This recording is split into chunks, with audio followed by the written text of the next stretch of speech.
Warning. The Crow and More Show is highly entertaining and addicting. Listening to the show may cause dependencies. The hosts are not responsible for any injuries caused while listening to the show. Listener's discretion is advised. Welcome everyone to the Crow and More Show with your hosts, Vincent Crow and Lisa J. Moore. So sit down, lube up, and get ready for the greatest 2 hours on radio.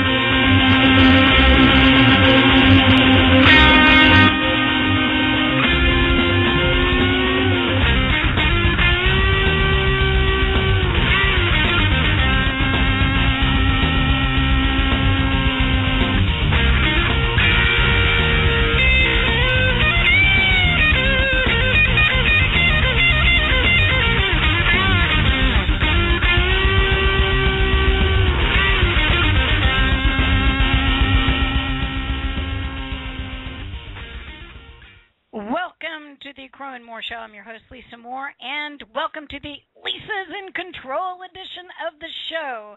I have no idea how that came about. Vincent Crow, hello, how you doing up there in New York?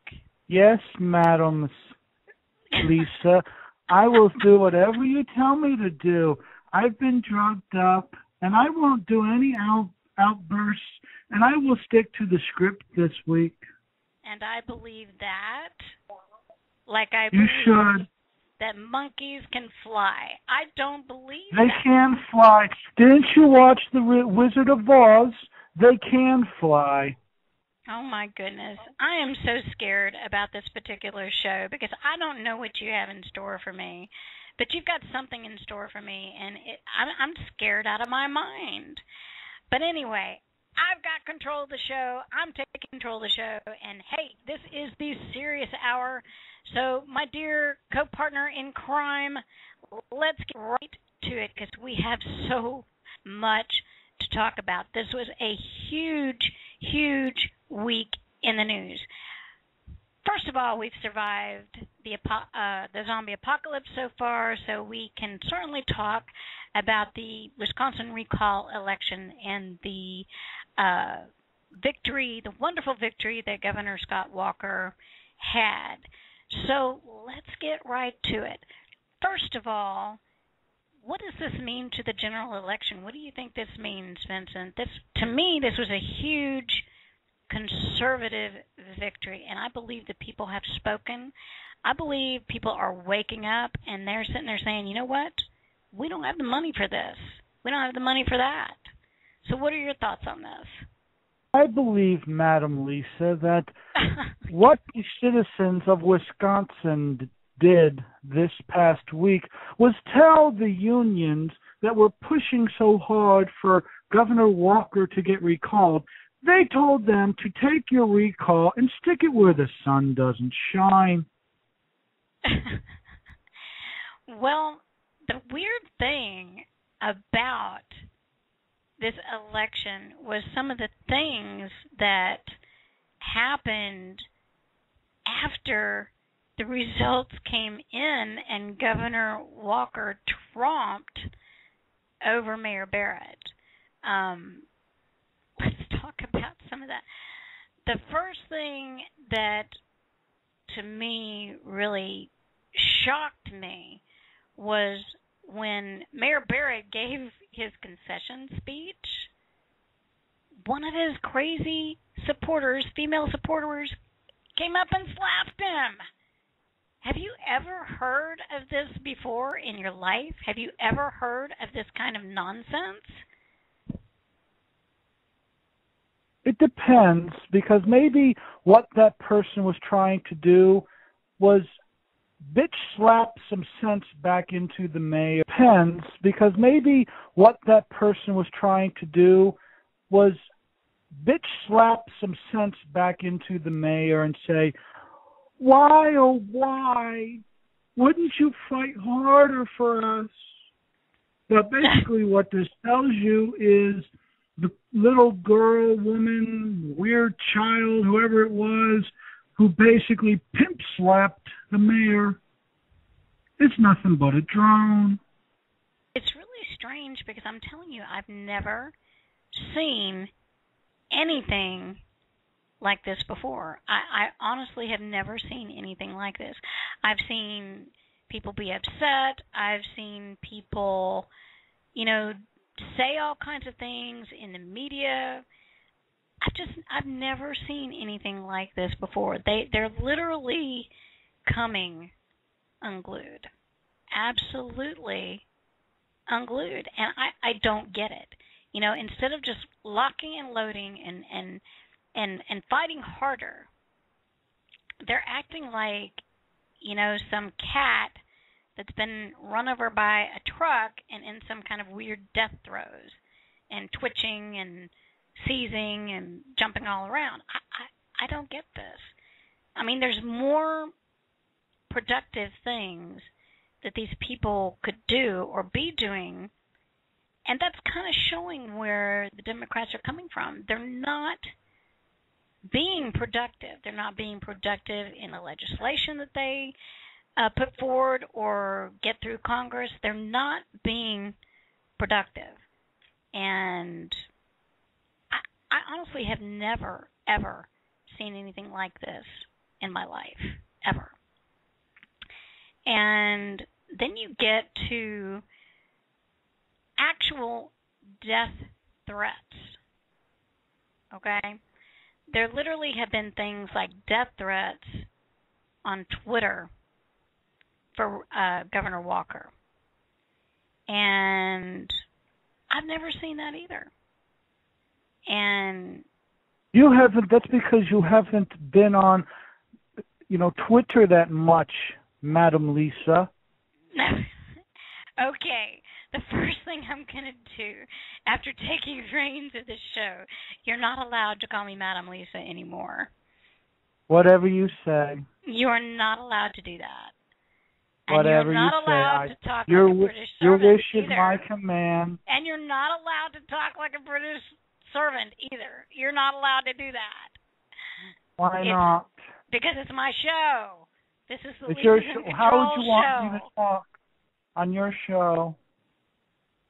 No, I want you to talk like the ridiculous New Yorker that you are. I'm not ridiculous. I have feelings. Okay. You seriously need help. Ding, ding, ding, ding, ding. No. Hey, this is what happens when you give. This is what happens when you give the reins to Lisa, because she's like, What? you need this, you need. Well, this is what happens. You're not. You give no Lisa. more. Are you going to talk like a British servant in a Why house? not? I felt very British. I felt very whatever. But the whole thing about this recall is what it sends throughout America is, if you want to run for office and you're a strong conservative with conservative values who wants to fix whatever state you're going to be the governor of or the senator from or the congressperson, that you can be bold and that you can take action similar to that of Scott Walker and not have to worry about getting recalled. You see, if the unions had won, then those bold people never, ever would run. We would get these little mushy-mouth Republicans. Scott Walker's not a mushy-mouth whatever Republican. He's someone that took a deficit in Wisconsin and turned it into a surplus by using conservative values. Basically, what Scott Walker is showing in Wisconsin is that conservatism, when implemented, works. And that's one reason why the left was pulling their hair out, and probably the reason why that girl pimp-slapped the mayor, because she really wanted the mayor to win, because she was probably one of those people that have been on the gravy train for at least over a decade or more, and she liked it. When you get people who are on the gravy train, it's really hard to kick them off. They fight, they scratch, they claw for what they got. And they don't think of it as, who cares if we're dragging down the state? Well, what happens when the taxpayers can no longer fit the bill? There goes your pension. There goes all the benefits that you wanted just because you're a greedy little SOBs. So what had happened is that the citizens of Wisconsin have killed the big unions, got out of our election. Mm-hmm. We picked Walker because he said he would do the things that he did. And guess what? The things he did and what he has done and what he will continue to do is working. They like the situation that is happening in their state. And let's face it, what is our unemployment? It's like 6-point-something%. It has dropped by a lot. He has created more jobs than President Obama has done. So there you go. Is that good enough, Madam Lisa? No, because you're not allowed to call me Madam Lisa during the show. Oh, I'm not allowed to call you Madam Lisa. No, you're not. And everybody else's picture, like Lisa, is sitting at the controls, and she's just wearing a Dominatrix outfit. Can't you just see that happening? Dominatrix is telling you cannot call me Madam Lisa. You are not worthy to call me Madam Lisa. Or, we have a tough time, doing what we're told to do. Well, that I can believe, and that I have seen firsthand. All I got to say is, Madam Lisa, this is America. I have freedom to express myself and say whatever I want. And I will exercise that right. This isn't Russia. This isn't China. This isn't socialism yet.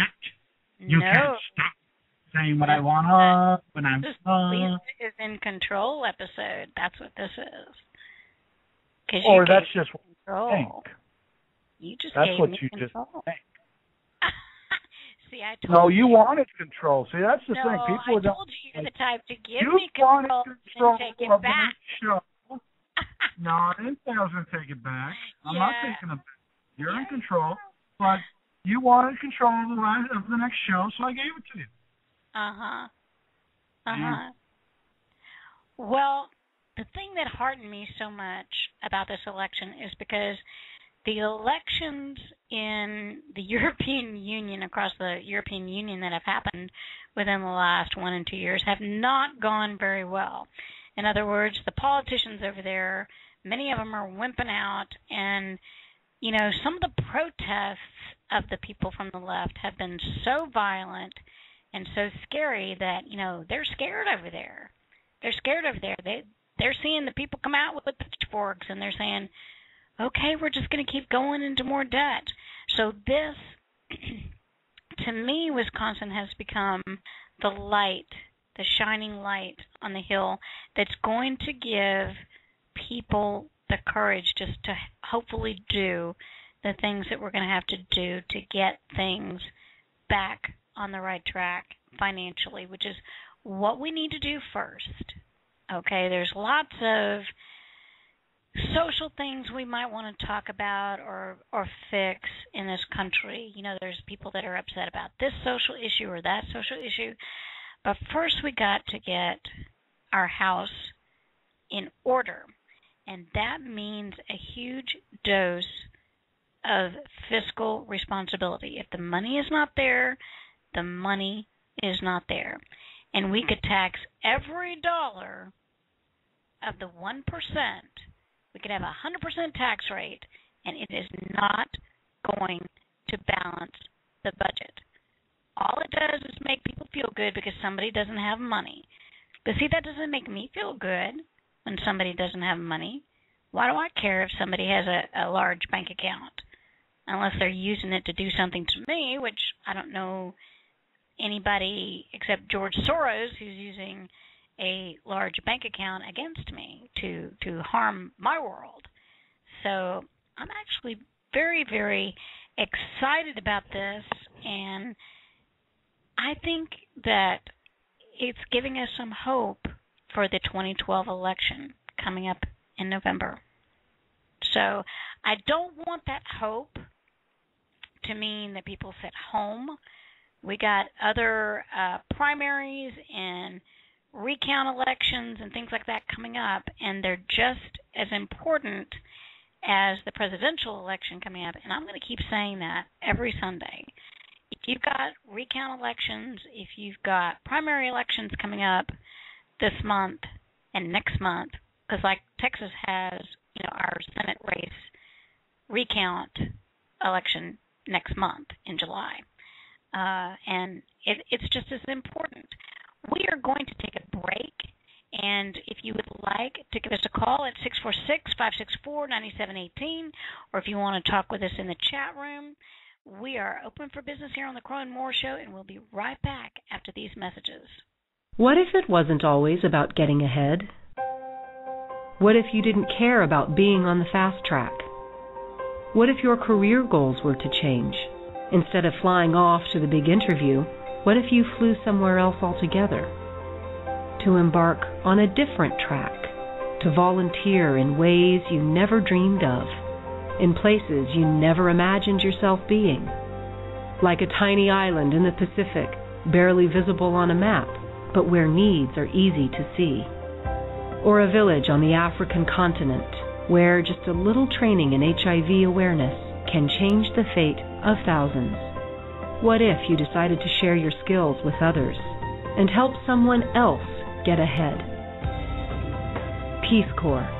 Life is calling. How far will you go?